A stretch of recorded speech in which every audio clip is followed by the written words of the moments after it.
That's a little better. I can see the screen.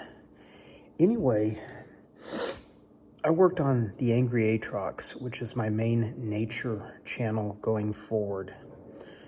I filmed about a year in advance of me releasing the first video on it because I knew to keep up with what YouTube wanted, I would need to release at least one video a week, preferably two, but at least one. So I shot video like a year in advance of me ever starting the channel. And I met some people who believed in my work, some people who gave me some big shout outs that really helped.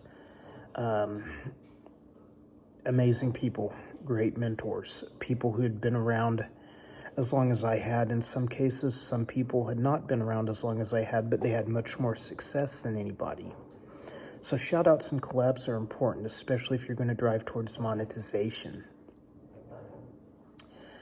But I think the one thing I want people to realize is that don't do YouTube thinking it's going to be a second career. It could be.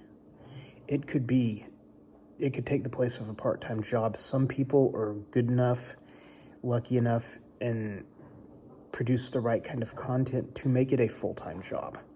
I've done taxes for people who literally for 2-3 years of their lives were able to live off YouTube earnings alone.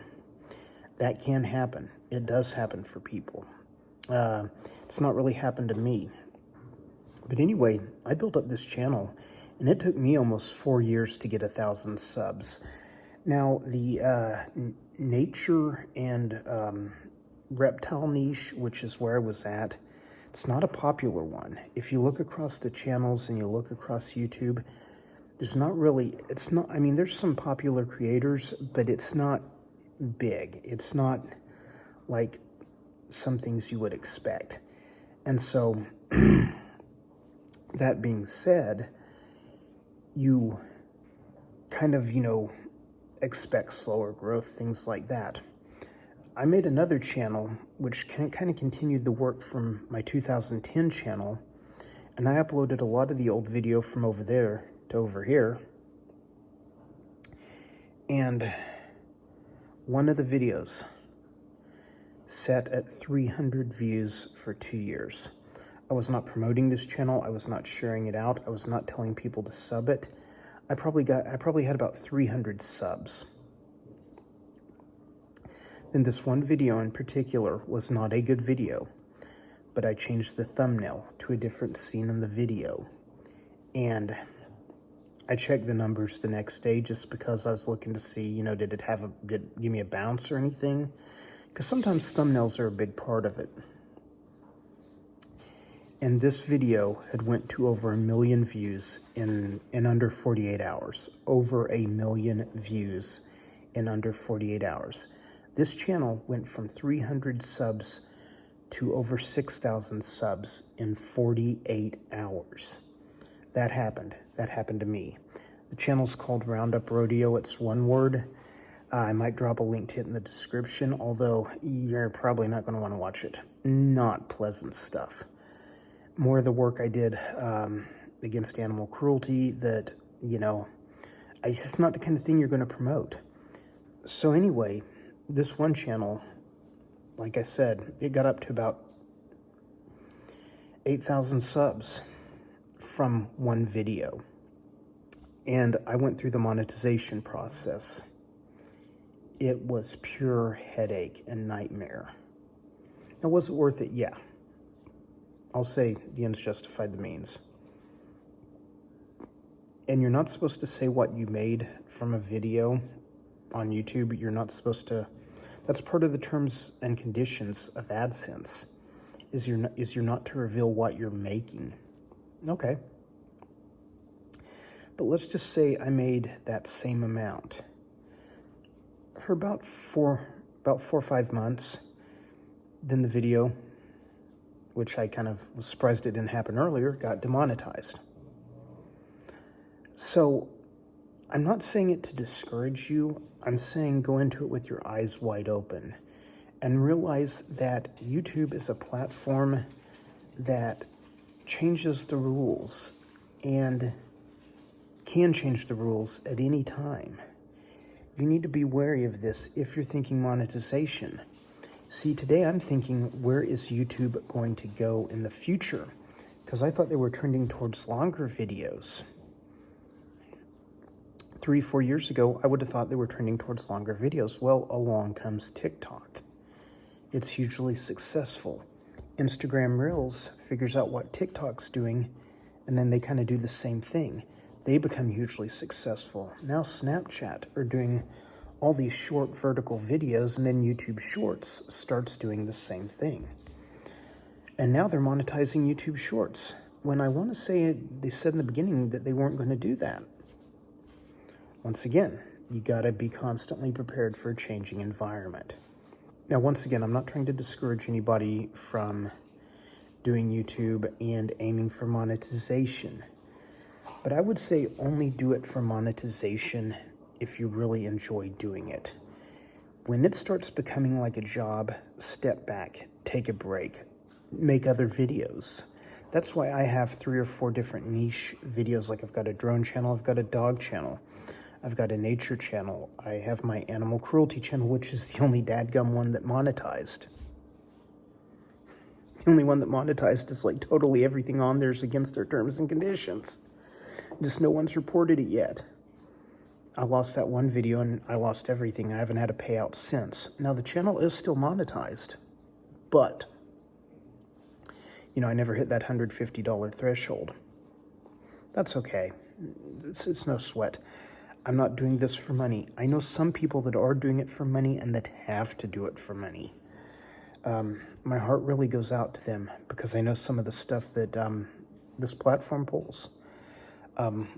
Once again, circle back to my friend who had well over 100,000 subs, and other people's videos that showed the same thing his videos were showing were not getting flagged, were not getting demonetized. He tried to get a hold of someone at YouTube. Guy put a lot of work into that channel and really could use the money. It happens. You have to be prepared for the unexpected with something like YouTube. I think I'm probably going to leave it at that. Once again, I'm not trying to discourage anyone. I am trying to give people food for thought. And leave me a comment below. I am Wagoner County Snake Hunter on Instagram. That's all one word. I'll put that in the graphics. Instagram or YouTube are about the only 2 ways to get a hold of me. I don't do anything else. I do have a TikTok. Very little dog stuff on there, though. So I would encourage you to, if you have a question, because, people helped me, so I want to help other people. But if you have a question, get a hold of me on Instagram at Wagoner County Snake Hunter. And I'll do my best to help you or find someone to help you. I know a lot of people in this. Once again, I started YouTube in 2009. I uploaded my first video in 2009. So I want to say that's been, over probably around 15 years, maybe a little more or less, one or the other, somewhere around there. So I've been doing this for a minute. I've seen a lot of people come, I've seen a lot of people go. And hopefully I can be there to help you. Hopefully you'll be there to help me. Because, man, you meet a lot of people in YouTube if you do it consistently for, more than 6 months. See so many people burn out in that first 6 months or the first year. It's kind of sad, but it does happen. So anyway, gang, I'm going to leave it there. Get a hold of me if you have questions. Leave me a comment below if you have questions. Like I said, I'm not really that concerned. I'd love this channel to monetize, because dog videos are easy, they're fun, and no one can ever get offended at them. Will it? I don't know. And it's okay if it doesn't. As long as I have memories of my buddy and I've got them stored in a place, but keep in mind, always back up your important videos to somewhere off of YouTube.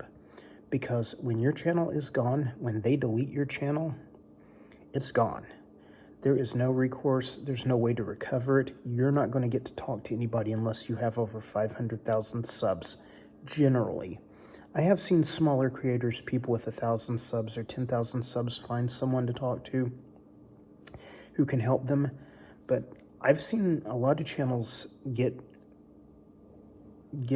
obliterated, and kind of don't think that's right, especially when they've got like 400,000 subs. I kind of think, you should be able to contact the help desk or something and at least recover your video long enough to download it.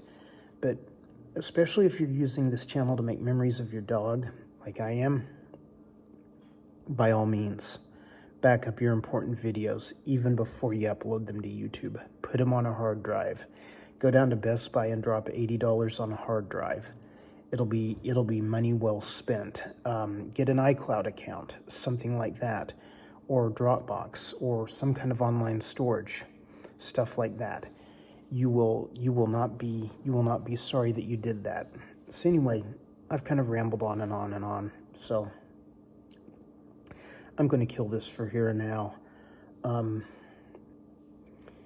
Thanks for listening. Let me know if I can be of help. Please keep in mind, I might show up on your doorstep looking for help from you. Support each other. Men love each other. Be faithful to each other. Keep your circle small, man. Take care of the people who watch every video you put out. Good words. Someone gave them to me.